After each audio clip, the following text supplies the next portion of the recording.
বাংলাদেশ জয় বাংলা, জয় বঙ্গবন্ধু, জয় হোক স্বাধীনতা বাংলার, জয় হোক মেহনতি মানুষের, জয় হোক তারেক জিয়ার, অমর হয়ে থাক খালেদা জিয়া। তো চলিয়ে শুরু করতে হ্যাঁ। ফ্যামিলি কার্ড যেটা দেবে সেটা সম্পূর্ণ বুয়া, সিটিংবাজি, ধাক্কাবাজি, এইগুলো দিবে না। ভোট দেন, ভোট দেওয়ার পরে বাঁশ দিবে, এছাড়া অন্য কিছু দিবে না। ভোট দেন, ভোট দেওয়ার পরে আপনার ফ্যামিলি কার্ড দিবে না, জীবন গেলে দিবে না। ওই বেড়াটা নাই, ওই বেড়া দিব কোথেকে আপনারা? আকাশ বোরা তারা হোগো মারা সারা। কয় কি হুজুর, আমি একজন জোলাই যোদ্ধা, আমার নাম মুস্তফা কামাল। আমি আপনি সহ সকলের নিকট দোয়া চাই। আমার ডান হাত পুরো বাদ হয়ে গেছে। মুস্তফা কামাল আসেনি? মুস্তফা কামাল কইরে? মুস্তফা ডান চোখ, ওমা গোমা, এটা এই চ্যানেল কি আপনার? আচ্ছা, আর আমার মুস্তফা ভাইয়ের জন্য দোয়া করি। তার এই চোখের জ্যোতির কারণে আজ আমরা কোরআনের জ্যোতি দিতে পারতেছি। আল্লাহ আমার মুস্তফা ভাইকে কবুল করে। মাশাআল্লাহ। আমার ভাই, তুমি স্টেজে বইলে না কা? তুমি স্টেজে আসো, বন্ধু মানুষ ভাই। হ্যাঁ, আগে তুমি আমাদের সাথে বসো। তুমি জুলাই যোদ্ধা, তোমাদের কারণে এই আমাদের মতো নবীনরা কোরআনের মেসেজগুলো দিতে আসো। তুমি আমি জানতাম তারা এই জোটটা করবে। কেন করবে আমি বলছি, আমি আখতারকে খুব ভালোভাবে। দালাল সবকিছুই কইতারে। যাই হোক, কথা সেটা না, কত হয়েছে হিরু আলমের মনের একটা আশা আছিল, এই আশাটা আজ যে পূরণ হয়েছে। হিরু আলমে কোন একদিন কইছিল, আমনের এই আন্তরিকের লগে বই, আমনের কিছু হয়ে গেলে আপনার বউ পুলারে কে দেখবে? এরা কি মানুষ? গোপন বৈঠকে বসেছে বিএনপি এবং জাতীয় পার্টি, কারণ ওই আসনে জামাত জিতে যাবে। তাই জামাতকে কি করে হারানো যায় সেই নিয়ে আলোচনা হচ্ছে। আপনারা শোনেন। ওখানে স্যার জামাত জিতে যাবে স্যার। জামাতকে স্যার ওখানে হারানোর জন্য চাচাকেই লাগবে, সেই জন্য স্যার আমরা বদরবংশ। এই হচ্ছে বর্তমান রাজনীতি। এটা কোনো কথা? আওয়ামী লীগের একমাত্র শত্রু জামাত, ভারতের একমাত্র শত্রু জামাত। প্রয়োজনে ইসলামী সমস্ত দল কিনবে, কিন্তু জামাতকে ক্ষমতা দিবে না ভারত। এখন আপনি দেশপ্রেমী হলে কাকে ভোট দিবেন? নিজের বিবেক খাটান। বাংলাদেশে কোনো রাজনৈতিক দলের দ্বিদলীয় রাজনীতি আমরা যেটা দেখে আসছি, কারো কোনো রাইটই নাই জামাতকে রাজাকার বলার। এই কারণে বলার রাইট নেই, আমি জামাত রাজাকার কি রাজাকার না, আবার যদি রাজাকার বলেন তাহলে তাদের বিচারও করছে। কিন্তু আমি রাইট নেই বলি কোন অর্থে? আপনারা তাদেরকে নিয়ে আন্দোলন করেছেন, আপনারা তাদেরকে নিয়ে মন্ত্রী বানিয়েছেন, তারপর আপনি কেন এটা বলবেন? সাইলেন্ট থাকা উত্তম।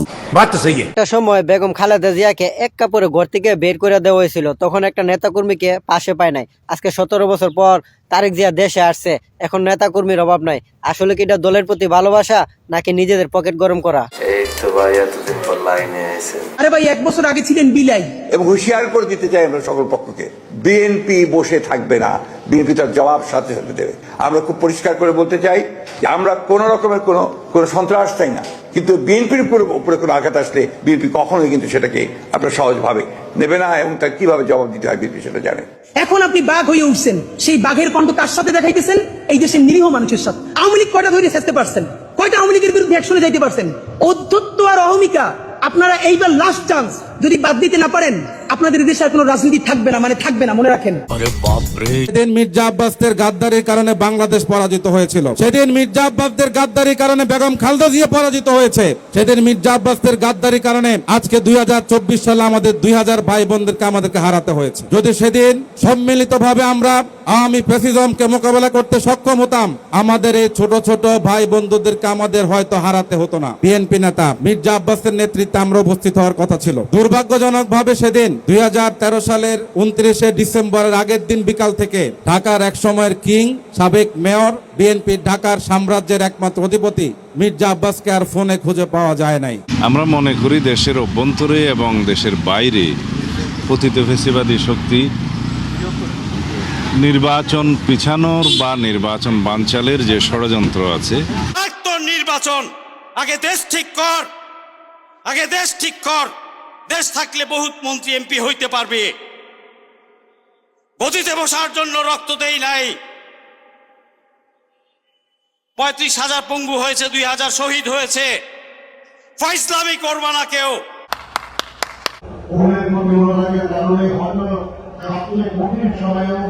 তার সকল রাজনৈতিক বক্তব্য থাকল সুশোভিত।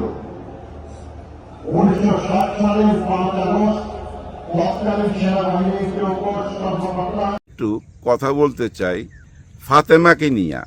আমার যদ্দূর মনে পড়ে ওনার নাম ফাতেমা, যে বেগম খালেদা জিয়ার সঙ্গে সারাক্ষণ ছিল, মানে বেগম খালেদা জিয়ার সঙ্গে একদম প্রথম থেকে এই পর্যন্ত, মানে উনি অসুস্থ হওয়া থেকে নিয়ে এই পর্যন্ত সে কিন্তু পাশে ছিল, বিদেশেও গেছে।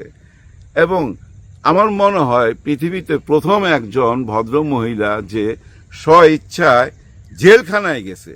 উনি কোনো আসামি ছিল না, কিন্তু স্ব ইচ্ছায় জেলখানায় গেছে বেগম খালেদা জিয়ার সেবা করার জন্য। হ্যাঁ, পৃথিবীতে প্রথম মহিলা, বা পুরুষও আছে কিনা আমি জানি না, যে স্ব ইচ্ছায় জেল খাটছে। যাই হোক, ওই ফাতেমার কথা কেন বলতেছি, আজকে অনেক কাঁদবে জানেন, ওর চেয়ে বেশি কষ্ট আর কেউ পায় নাই। এটা আমি কেন বলতেছি, রোজির মৃত্যুর সময় রোজিকে যে দেখভাল করত, ওর নাম ছিল রুবি। আহারে, রোজি যেদিন মারা গেল, ওই রবির কান্না হাসপাতালের মেঝেতে চিৎকার কইরা, মানে মেঝেতে গড়াগড়ি খাচ্ছিল, সে সইতে পারতেছিল না। একটা টাইমে অজ্ঞান হয়ে যায়, ভাগ্যিস হাসপাতালের ভিতরে, সঙ্গে সঙ্গে তার চিকিৎসা করতে হয়। যার জন্য ফাতেমার কথা বললাম। অনেক কষ্ট পাবে, কারণ কাছে থেকে দেখছে তো, এবং নিজের হাতে সেবা করছে। ফাতেমা বেগম কারাগার থেকে হাসপাতাল, গৃহবন্দিত্ব থেকে বিদেশের নিঃসঙ্গ করিডোর, জীবনের শেষ মুহূর্ত পর্যন্ত বেগম খালেদা জিয়ার পাশে ছিলেন ছায়াসঙ্গীর মতো। এমনকি একসময় ক্ষমতাচ্যুত প্রধানমন্ত্রী শেখ হাসিনাও কটাক্ষ করে বলেছিলেন কারাগারেও তাকে লাগবে। পৃথিবীতে শুনে সাজাপ্রাপ্ত আসামির জন্য আবার কাজের বুয়া থাকে, মানুষ এমনি কাজের বুয়া পায় না। আর খালেদা জিয়ার জন্য কারাগারে স্বেচ্ছা একজন কারা বহন করেছে খালেদা জিয়ার সেবা করার জন্য। ফাতেমা বেগমের জন্ম ভোলা সদর উপজেলার কাচিয়া ইউনিয়নের শামাদার গ্রামে। বাবা রফিকুল ইসলাম, মা মালেকা বেগম। 5 সন্তানের মধ্যে তিনি সবার বড়। অল্প বয়সেই সংসারের ভার এসে পড়ে তার কাঁধে। একই ইউনিয়নের মোহাম্মদ হারুন লাহিড়ীর সঙ্গে বিয়ের পর জীবন চলছিল মেঘনা নদীর চরের কৃষিকাজে। সংসারে আসে 2 সন্তান। 2008 সালে ছেলে রিফাতের বয়স যখন মাত্র 2 বছর, তখন হঠাৎ অসুস্থ হয়ে মারা যান তার স্বামী। মুহূর্তে বদলে যায় জীবনের মানচিত্র। স্বামী হারানোর পর 2 সন্তান নিয়ে ফিরে যান বাবার বাড়িতে, কিন্তু মুদি দোকানি বাবার সামান্য আয়ে সংসার চালানো প্রায় অসম্ভব হয়ে পড়ে। তখনই জীবনের সবচেয়ে কঠিন সিদ্ধান্ত নেন ফাতেমা। সন্তানদের গ্রামে রেখে কাজের খোঁজে পাড়ি জমান ঢাকা। 2009 সালে পূর্বপরিচিত এক ব্যক্তির মাধ্যমে তিনি কাজ পান সাবেক প্রধানমন্ত্রী বেগম খালেদা জিয়ার বাসভবনে। সেদিন তিনি জানতেন না এই কাজ শুধু জীবিকার নয়, বরং এক দীর্ঘ সহযাত্রার শুরু। ধীরে ধীরে গৃহকর্মীর পরিচয় পেরিয়ে তিনি হয়ে ওঠেন একান্ত সঙ্গী। ওষুধ খাওয়ানো, হাঁটতে সহায়তা করা, শারীরিক দুর্বলতায় হাত ধরে রাখা, এসব দায়িত্ব তার কাছে ছিল না কেবল কাজ, বরং ছিল সম্পর্কের দায়। রাজনীতির কেন্দ্রবিন্দুতে থাকা একজন নারীর দৈনন্দিন জীবনের নীরব সাক্ষী হয়ে ওঠেন ফাতেমা। 2014 সালে মার্চ ফর ডেমোক্রেসি। গুলশানে ফিরোজার সামনে বালুভর্তি ট্রাক দিয়ে পথরুদ্ধ। গাড়িতে উঠেও বেরুতে না পেরে বাড়ির দোরগোড়ায় দাঁড়িয়ে সাংবাদিকদের সামনে কথা বলছেন খালেদা জিয়া। পুলিশের চাপ, শারীরিক দুর্বলতা সব মিলিয়ে তিনি ভারসাম্য হারাচ্ছিলেন। ঠিক তখন ক্যামেরার ফ্রেমে ধরা পড়ে এক নীরব দৃশ্য। ফাতেমা শক্ত করে ধরে রেখেছেন তার হাত। রাজনীতির উত্তাপের মাঝখানে দাঁড়িয়ে থাকা সেই দৃশ্য যেন মানবিকতার এক স্থির ছবি।